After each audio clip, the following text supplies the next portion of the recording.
On a gray Tuesday morning in January of 2024, the town of Millers Falls, Pennsylvania, gathered at the edge of a frozen hillside to bury a man who believed that the world was held together by nothing more than the correct application of tension and a 0.001-inch tolerance. Elias Miller was 89 years old when his heart finally stopped. A piece of machinery that had simply reached the end of its designated service life after 7 decades of unceasing labor. The wind whipped off the Lehigh River, carrying the scent of coal dust and impending snow, biting through the heavy wool coats of the mourners.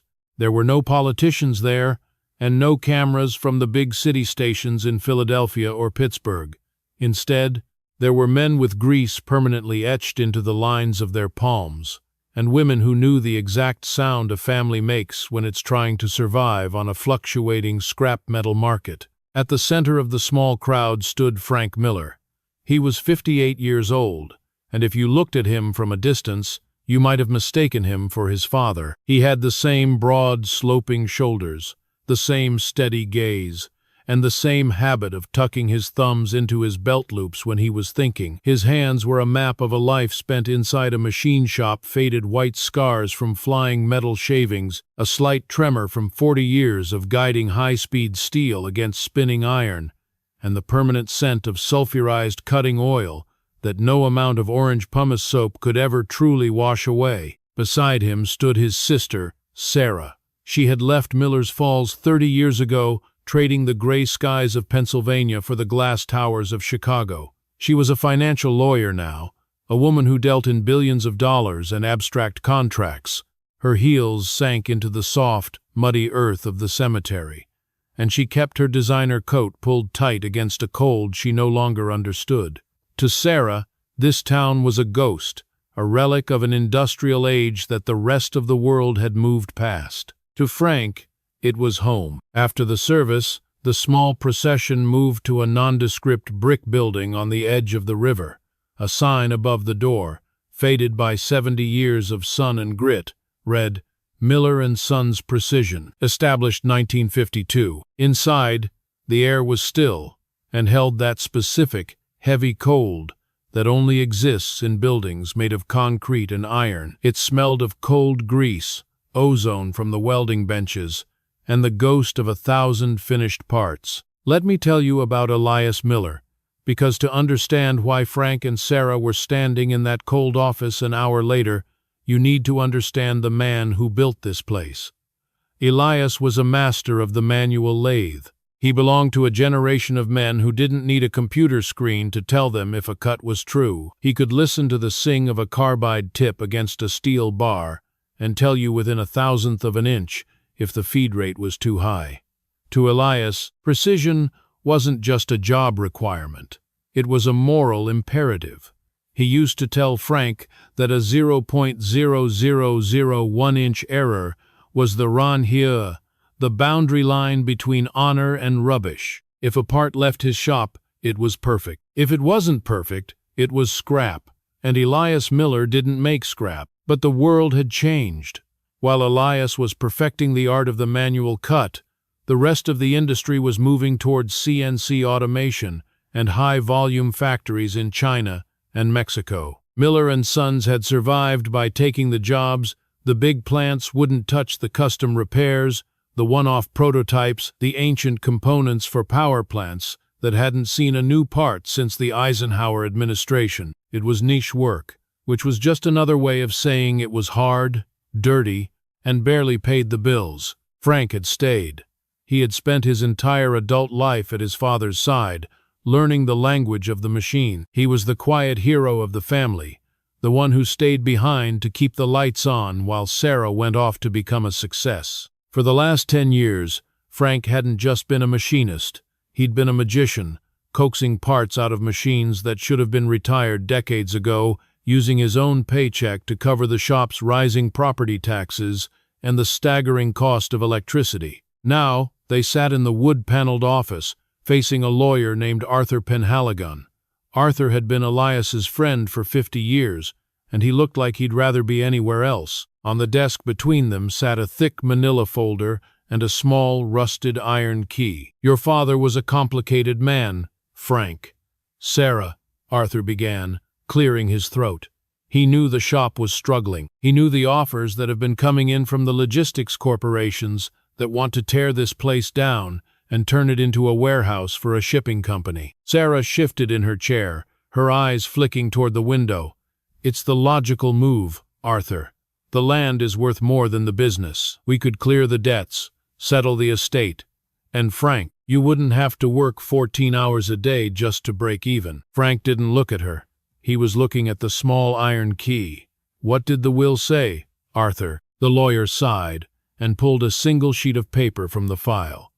Elias left a very specific and, quite frankly, bizarre instruction regarding the liquidation of Miller and Sons. He stated, and I quote, "The shop, the land, and the equipment shall not be sold, nor shall any contract for the transfer of property be signed until machine number 9 has completed its final revolution of the current cycle." Sarah frowned. "Machine number 9? What does that even mean? Is it a production run for a client? How long is the cycle?" "He didn't specify," Arthur said. "He only said that Frank would know what it meant. And he added one more thing. Precision is a debt we owe to the future. Do not settle for less than the truth of the iron." Sarah turned to her brother. "Frank, what is machine number 9? Frank felt a cold knot tighten in his stomach. He stood up and walked to the heavy steel door that led from the office to the shop floor. He flipped the light switches, and bank after bank of flickering fluorescent tubes hummed to life, illuminating rows of gray-painted machinery. In the very back corner of the shop, under a skylight that was currently coated in a thin layer of frost, stood a massive, shadowed shape. It was a 1954 Lodge and Shipley manual lathe, a beast of a machine that weighed over 10,000 pounds. Unlike the other machines in the shop, which were cluttered with tools and blueprints, this one was clean, spotless. Its ways were coated in a fresh layer of translucent oil, and a single block of high-grade stainless steel was clamped firmly into the four-jaw chuck. "That's number 9, Frank said, his voice echoing in the vast, cold space. "It was the first big machine Dad bought. He used to say it was the heartbeat of the shop." Sarah walked out onto the floor, her heels clicking rhythmically against the oil-stained concrete.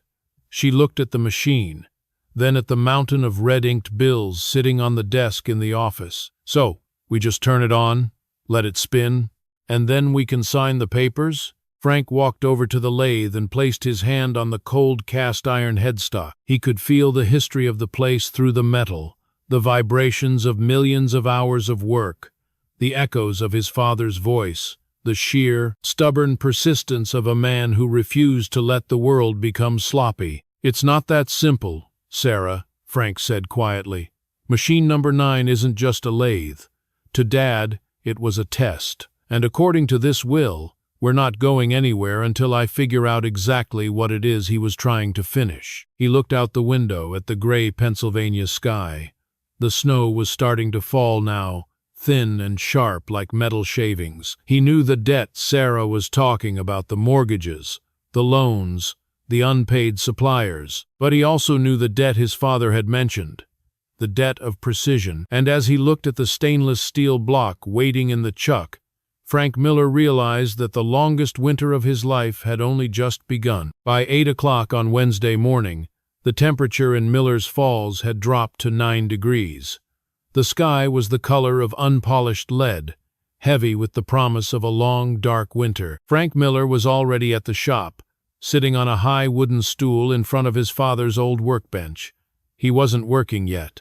He was just holding a pair of 12-inch vernier calipers. They were made of hardened stainless steel, manufactured in 1948, and they felt as familiar in his hand as his own fingers. "Let me tell you about the vernier caliper, because to a man like Frank Miller, it is more than a tool. It is a philosophy. In a world of digital readouts and laser sensors, a vernier scale requires you to use your eyes and your touch. You have to align two microscopic lines by hand, finding the exact point where they meet. It demands patience. It demands a lack of ego. If you rush a measurement, the iron will lie to you. And in this shop, a lie was the only thing more dangerous than a dull blade. The heavy steel door groaned on its hinges, and Sarah walked in. She was carrying a leather briefcase and a cardboard tray with 2 cups of coffee from the gas station down the road. She looked around the shop, her eyes skipping over the rows of lathes and milling machines like a doctor examining a terminal patient. "Still cold in here, Frank," she said, handing him a cup. "The boiler takes 3 hours to find its stride," Frank replied, his voice raspy from the morning air. "Dad always said if you're warm enough to be comfortable, you're too warm to be precise. Sweat changes the dimensions of the steel." Sarah sat on the edge of a nearby welding table, careful not to let her wool trousers touch the thin film of oil that covered everything. She opened her briefcase and pulled out a stack of documents bound in a blue folder. "I spent all night going over the books, Frank, or what passes for books in this place. There are 6 months of unpaid utility bills, 4 outstanding invoices for raw materials, and a property tax lien that's 48 hours away from being filed at the courthouse." She paused, looking at him with a mixture of pity and frustration. "The offer from the logistics group is for $3.4 million. They don't want the machines. They just want the footprint. They want to tear this place down and build a distribution center for online retail." Frank took a slow sip of the bitter coffee. $3.4 million. That's a lot of money, Sarah. It's a life-changing amount of money, Frank. You could retire. You and Martha could finally take that trip to the coast you've been talking about for 15 years. You could stop smelling like coolant and start living like a man who isn't a slave to a 1952 mortgage. Frank stood up and walked over to machine number 9. He picked up a small brass brush and began cleaning a microscopic piece of debris from the tool post. "Let me tell you about Sarah Miller," Frank said, his back to her. "Because you need to understand where she went, to understand why she wants to leave.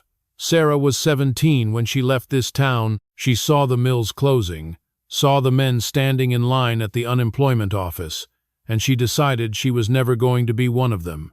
She built a life out of paper and digital numbers. To her, a machine shop is just a collection of depreciating assets and environmental liabilities. She sees the ghost of a failure.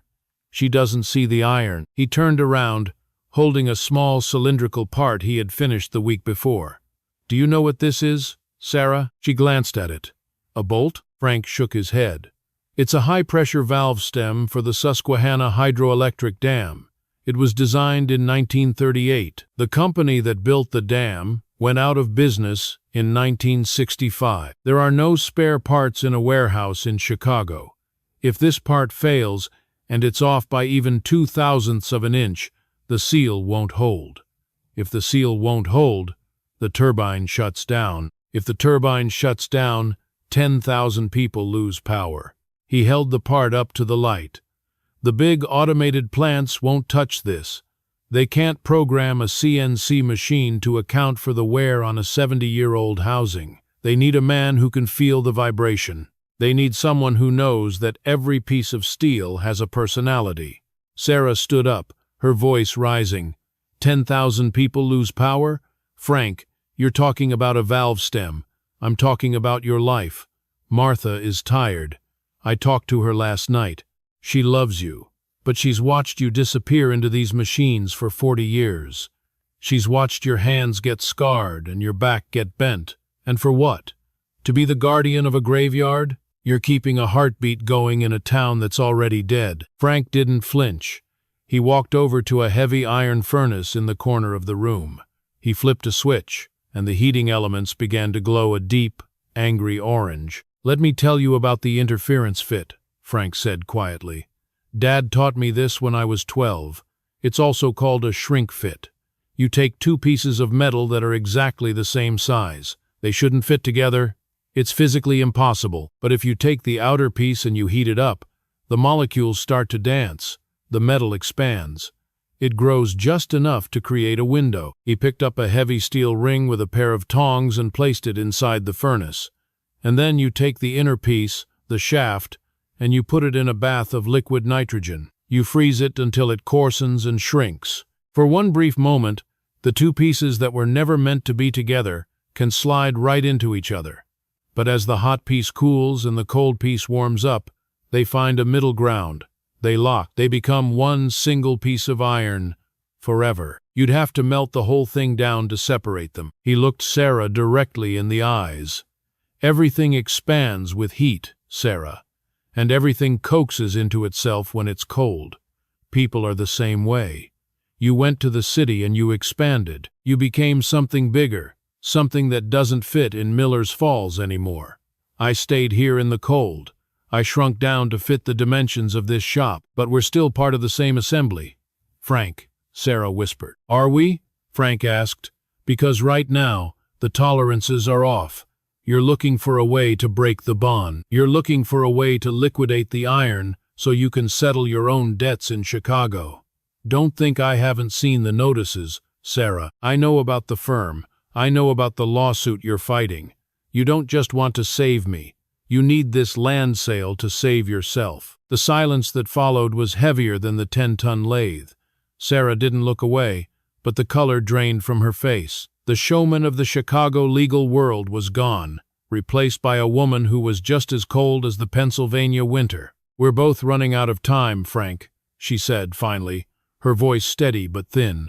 The will says you have to finish the cycle of machine number 9. Whatever that means, do it fast. Because come Friday, the bank doesn't care about the heart of the machine. They only care about the balance of the debt. She turned and walked out, the heavy steel door slamming behind her. Frank stood alone in the shop, the only sound being the rhythmic hum of the furnace and the ticking of the cooling metal. He walked back to machine number 9 and looked at the block of stainless steel. He reached out and touched the vernier scale, his fingers tracing the microscopic lines. 1/1000th of an inch, Dad, he whispered. That's all the room we've got left. He reached for the power lever, and for the first time since his father died, Frank Miller felt the cold iron begin to move. By Thursday evening, the shadows inside Miller and Son's Precision were long, jagged teeth stretching across the floor. The temperature had dropped again, and the only warmth in the building came from the radiant heat of the heavy motor on machine number 9 and the small, electric space heater Frank kept under his workbench. He was standing over the lathe, his eyes squinted against the glare of a work light, holding a digital micrometer to a section of the stainless steel. The display read 0.7505.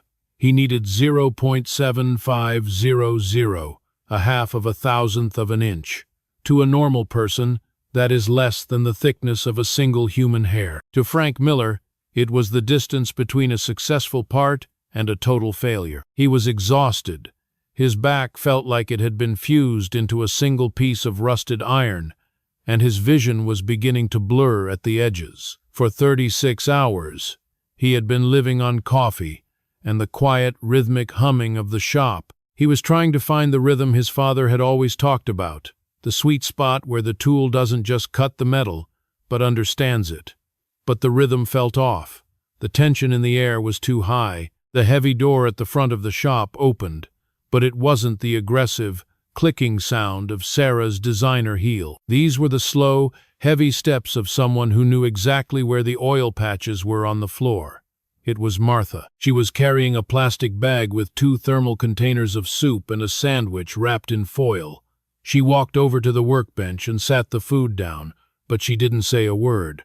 She just watched Frank work. Let me tell you about Martha Miller, because in a town like Miller's Falls, she was the real foundation. She had married Frank in 1987, right as the shadow of the farm crisis was beginning to stretch across the Midwest and bleed into the industrial towns of the East.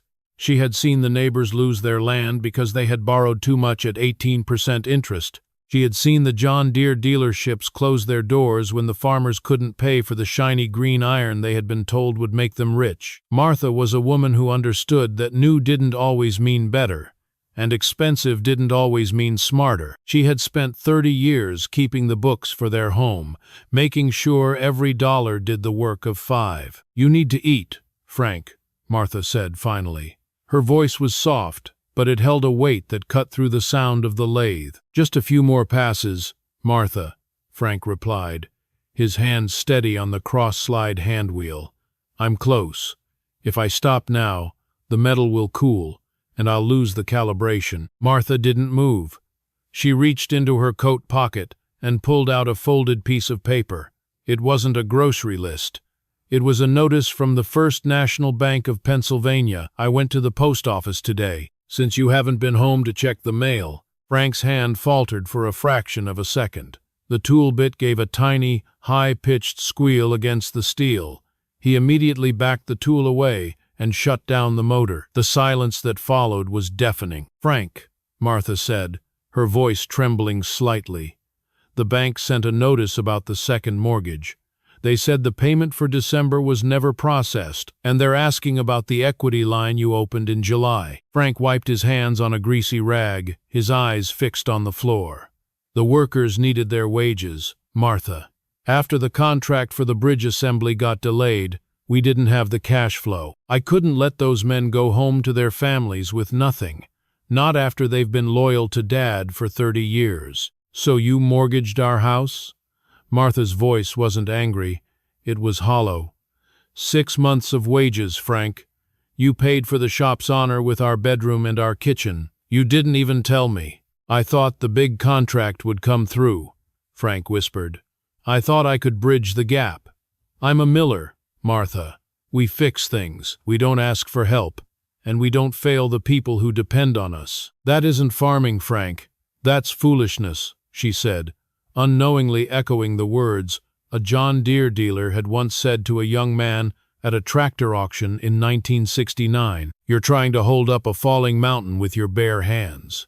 "Sarah is right about one thing: the numbers don't add up anymore. You're working 14 hours a day to pay for the privilege of losing money." Frank looked at the massive, silent shape of machine number 9. "Dad left a will, Martha. I can't sell until this is done. There's a reason he wanted this cycle finished. I know it." "The reason might just be pride, Frank," Martha said, stepping closer. "The same pride that made your father keep this shop open while every other business on this street turned into a dollar store or a pile of bricks. He loved the iron, but the iron doesn't love you back. It doesn't care if you lose your house. It just sits there, cold and heavy, waiting for you to break." Just then, the office door swung open, and Sarah stepped out onto the shop floor. She was holding her phone, her face tight with a different kind of pressure. "The logistics group just called. Frank, they've moved the deadline up. If we don't have a signed letter of intent by noon on Friday, they're moving to the site across the river. The offer drops by $1 million if we go past the weekend." She looked at Martha, then at Frank, sensing the domestic fracture in the room. "I know about the mortgage, Frank. I saw the bank records this afternoon. You're underwater. If you don't take this deal, the bank is going to take the shop and the house. You won't have honor, and you won't have a roof." Frank felt the walls closing in. It was the same feeling a farmer gets when the interest rates spike and the commodity prices crash all at once. He was being squeezed between the past and the future, between his father's ghost and his wife's reality. He looked at Sarah, the showman who saw the world as a series of spreadsheets, and then at Martha, the steward who had sacrificed everything to keep their world stable. "I need to finish the part," Frank said, his voice cracking. "1 more hour, that's all. I'll finish the cycle on number 9, and then we'll do whatever we have to do." "You're chasing a ghost, Frank," Sarah shouted, her voice echoing off the corrugated metal ceiling. "There is no magic in that machine. It's just old steel and a dead man's stubbornness." Frank didn't answer. He turned back to the lathe and reached for the power lever. But as he did, his hand shook. The tremor he had been fighting all day finally took hold. He engaged the motor, and the lathe roared to life, but he moved the feed handle too quickly. There was a sound like a gunshot, the same sound a heavy chain makes when it snaps under the weight of a 60-ton excavator. The carbide tooltip shattered against the stainless steel block, sending a spray of glowing sparks across the floor. The machine groaned, the drive belt slipping and screaming as the motor stalled out. Frank stood there, frozen, his hand still on the lever. The part was ruined. The precision was gone. The iron tolerance had finally been exceeded, and for the first time in his life, Frank Miller felt like he was looking at a pile of junk instead of a piece of history. Martha walked over and placed a hand on his shoulder. Sarah stood by the office door, her face a mask of cold efficiency. The shop was silent again, save for the smell of burnt oil and the ticking of the cooling machine. Frank looked at his hands, the scars white against the grease, and realized that some problems don't need more power. They need better thinking. But right now, his head was empty, and the world was starting to freeze over. Friday morning arrived with a cold, pale light that seemed to leach the color out of everything it touched. It was 7 o'clock, and the deadline for the logistics group was now exactly 5 hours away. The shop was silent, but it wasn't the peaceful silence of a job well done. It was the heavy, suffocating silence of a defeat. Frank sat on his wooden stool, his head in his scarred hands, staring at the floor where the shattered pieces of the carbide tooltip still lay like glass. Sarah was already moving. She had traded her designer coat for an old denim jacket she'd found in the office closet and was hauling cardboard boxes from the back of the shop. She was the showman turned foreman, her legal mind already categorizing their lives into what could be saved, what could be sold, and what was destined for the landfill. To her, this was a liquidation. To Frank, it was an autopsy. "We need to clear the back corner, Frank," Sarah said, her voice brisk to hide the tremor of the night before. "The appraisers for the equipment auction need to see the base of the machines. That pile of scrap behind the furnace has to go first." Frank looked up, his eyes bloodshot. Dad never let anyone touch that pile. He said it was his insurance policy. It looks like junk, but he'd spend hours back there, sorting through it. Sarah sighed, dragging a heavy box toward the furnace. "Frank, it's a pile of rusted iron and broken castings. It's what Vernon Krebs would have called a pile of rust, or a boat anchor. We're selling the land for millions. We don't need to save 70 years of garbage." She reached for a heavy tarp that had been draped over a mound of metal for at least 3 decades.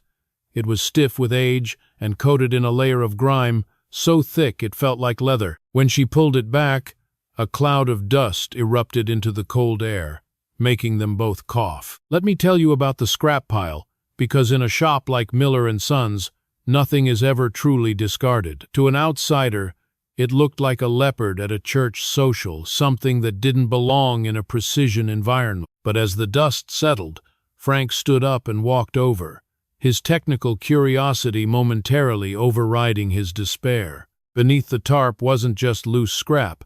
There were hundreds of small wooden crates, each one meticulously labeled in Elias's tight, engineer's script. But the labels weren't for customers. They were coordinates. 41.40 north, 75.88 west. Sarah read off a crate. "That's not a part number. That's a location." Frank knelt down, his fingers trembling as he opened the crate.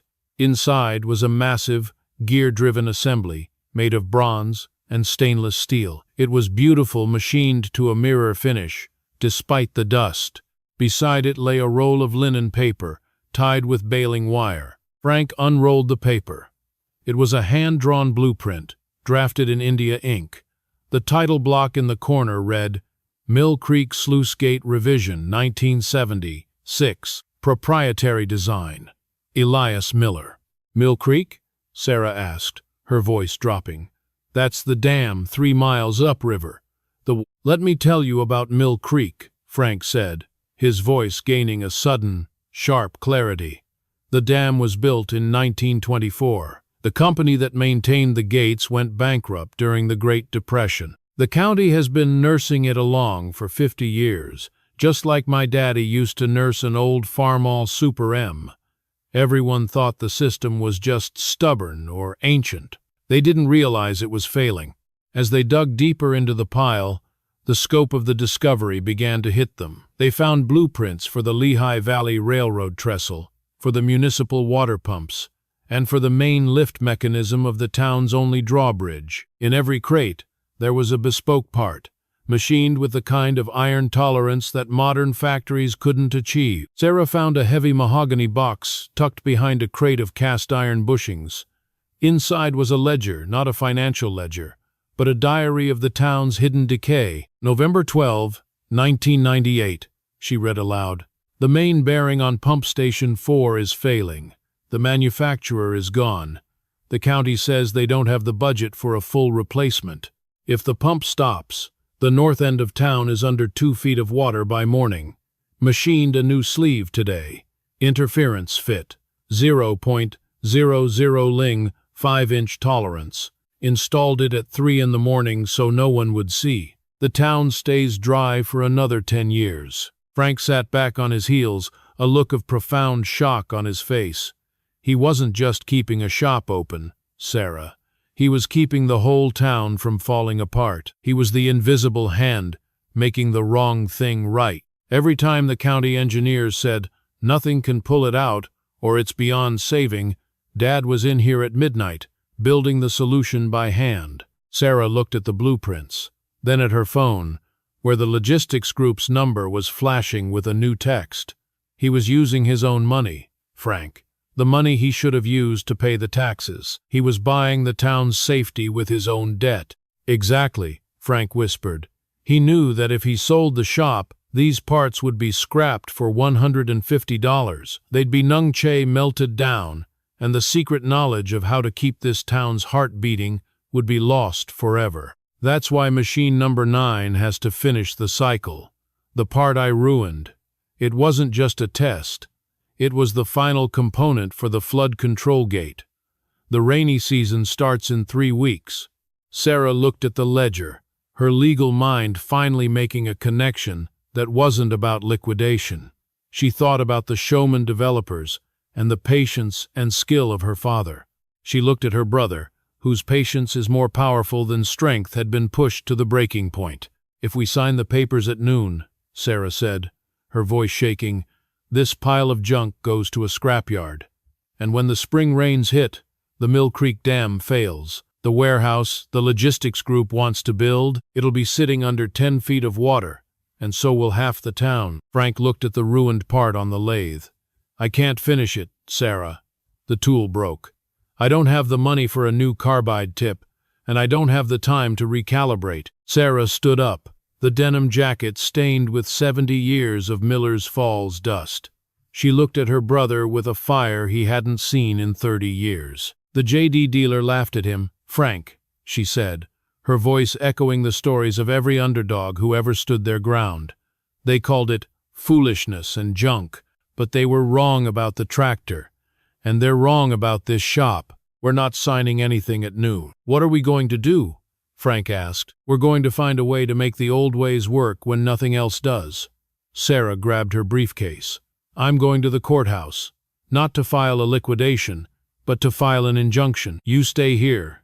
Fix that machine, Frank. I don't care if you have to use baling wire and stubbornness.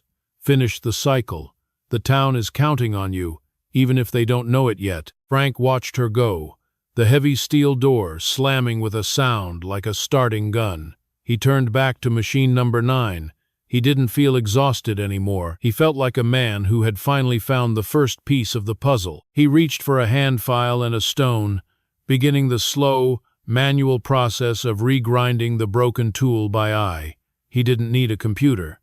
He had 80 years of torque and better thinking in his blood. At 11:45 on Friday morning, the air inside Miller and Son's Precision was so still you could hear the frost forming on the window panes. Frank Miller stood at machine number 9, his hand resting on the manual feed wheel with the lightness of a surgeon. He had spent the last 4 hours regrinding his broken tool bit by hand, using a sharpening stone and a magnifying glass until the edge was sharp enough to cut the ghost of a thought. He didn't have a computer to tell him the coordinates, and he didn't have a laser to check the alignment. He only had the sing of the metal and the quiet confidence of a man who knew that every broken machine is just a puzzle waiting to be solved. He engaged the drive belt. The old Lodge and Shipley lathe didn't roar. It hummed, a deep rhythmic vibration that traveled through the concrete floor and into the soles of Frank's boots. He began the final cut on the stainless steel block. A long, silver ribbon of metal curled away from the tool, glowing with a faint blue heat. This was the sweet spot his father had always talked about. Frank wasn't fighting the iron anymore. He was listening to it. He understood now that some problems don't need more power, they need better thinking. Just as the tool reached the end of its travel, the heavy front door swung open.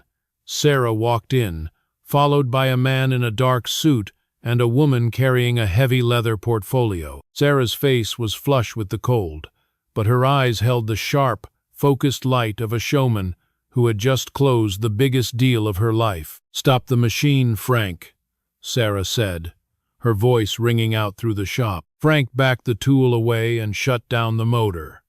The silence that followed felt different than the silence of the morning. It wasn't the silence of a graveyard, it was the silence of a courtroom right before the verdict. "This is Commissioner Vance from the State Infrastructure Board," Sarah said, gesturing to the man. "And this is Mrs. Gable from the Historical Preservation Trust. I spent the last 3 hours showing them the ledger we found in the scrap pile. I showed them the blueprints for the Mill Creek Dam and the railroad trestle. I showed them 80 years of invisible work that this shop has done for this county." Commissioner Vance stepped forward, looking at the rows of gray machinery with a new sense of respect. "Mr. Miller, your sister made a very compelling argument. She didn't talk about land values or logistics. She talked about essential infrastructure. She showed us that if this shop disappears, the blueprints and the custom tooling for half the critical systems in this county disappear with it. We've spent 40 years believing that newer was better and that technology could solve everything, but your father's ledger proves that the old ways work when nothing else does." Sarah stepped forward, her heels clicking on the concrete as she stood beside her brother. "We're not selling to the logistics group, Frank. I filed a petition to designate Miller and Sons as a living heritage site. The state is going to provide a revolving fund to maintain the shop as a specialized maintenance facility for the county's aging infrastructure. We'll be the only shop in Pennsylvania authorized to manufacture parts for these 19th century systems." Frank looked at his sister, the lawyer from Chicago who had come to liquidate his life, and saw the woman she had become. She hadn't used her skills to destroy the shop. She had used them to find the leverage to save it. She had realized that a lever is more powerful than a hammer, and a lawyer who understands the iron is more powerful than a developer with a checkbook. "The debt, Frank," Martha said, walking out from the shadows of the tool room. "What about the house? What about the taxes?" "The Preservation Trust is providing a grant to settle the back taxes as part of the designation," Sarah said, looking at Martha. "And as for the mortgage, the state contract comes with an advance for emergency readiness. It's enough to clear the bank and put this place on solid ground." Frank felt a weight lift off his chest that was heavier than the 10-ton lathe. He realized then that the ground was never the problem. The debt was. He looked at machine number 9 and then at the finished part sitting in the chuck. He reached in, unscrewed it, and handed it to Commissioner Vance. "There's your sluice gate bearing," Frank said quietly. 0.005-inch tolerance.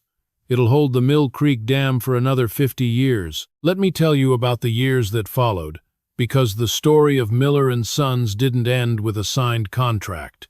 It began a new chapter. The shop became a place where the old world and the new world finally found an interference fit. They brought in a few CNC machines for the high-volume work, but the manual lathes stayed in the back, ready for the jobs that required a human touch. In the summer of 2030, a young boy named Toby stood in front of machine number 9. He was 10 years old, Sarah's son, visiting from Chicago for the holidays. He had his grandfather's eyes and a curiosity that couldn't be satisfied by a tablet screen. Frank stood behind him, his hands older now and even more scarred, guiding the boy's smaller fingers as they held a pair of vernier calipers. "Why do we have to leave that tiny gap, Uncle Frank?" the boy asked, looking at a measurement. "Why can't it be exactly 0? Frank knelt down so he was at eye level with the boy. "That's the tolerance, Toby. Let me tell you about the iron, because it'll teach you about life. In this shop, we learn that everything expands when it's hot and shrinks when it's cold. If you make 2 parts fit too tightly, with no room to breathe. They'll seize up and break as soon as the pressure gets high. He pointed to the microscopic space on the scale. You need that thousandth of an inch. You need a little bit of space so the metal can move without snapping. It's the same way with people. You have to leave room for the truth, room for mistakes, and room for a little bit of give. If you don't have tolerance, you don't have a machine. You just have a pile of junk. The boy nodded, his eyes wide as he looked at the massive lathe. Is that what Grandpa meant? About the truth of the iron? Exactly, Frank said, standing up. He knew that horsepower is how fast you can do work, but torque is how much work you can actually do, and the most important work we do is leaving something behind for the people who come next. As they walked toward the office where Martha and Sarah were waiting with lunch, the sound of the shop hummed around them, the rhythmic breathing of machines that refused to become obsolete. The town of Miller's Falls was still there. The river was still flowing, and the dam was still holding. The story farm of the Miller family had survived the winter, proving that sometimes the best treasures are the ones you don't know you're looking for.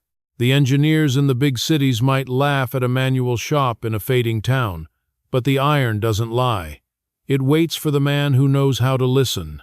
And as long as there is a Miller in the shop and steam in the pipes, the heart of the town will keep beating, 1/1000th of an inch at a time.